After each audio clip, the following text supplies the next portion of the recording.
Fashion is big business, with London at the centre of an industry worth around £28 billion to the UK economy. But one model has spoken to this programme about a darker side behind the beautiful images and why she wants better regulation to protect those working in the industry, as Victoria Cook reports. Dunya Knežević started modelling successfully at 17. She was excited about the future. At 19, that all changed.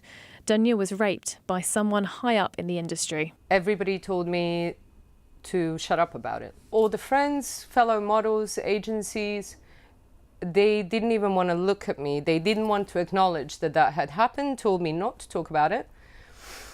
And to just move on because it would only be detrimental to me. It wasn't until later that Dunya realised she wasn't alone. Other models were sharing similar stories. So, against fierce opposition from the industry, she started the first models' trade union.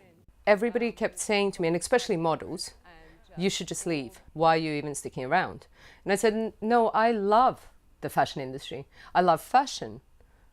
So that's exactly why I'm sticking around. 10 years later, and nearly 2,000 models are part of their own union under Equity. Despite that, it says more needs to be done to protect workers. When you're there in that environment, models often feel like their voice is not welcome. It's the last voice anybody would want to hear on a shoot, and that's got to change. You know, we want to see a culture where there aren't bystanders anymore.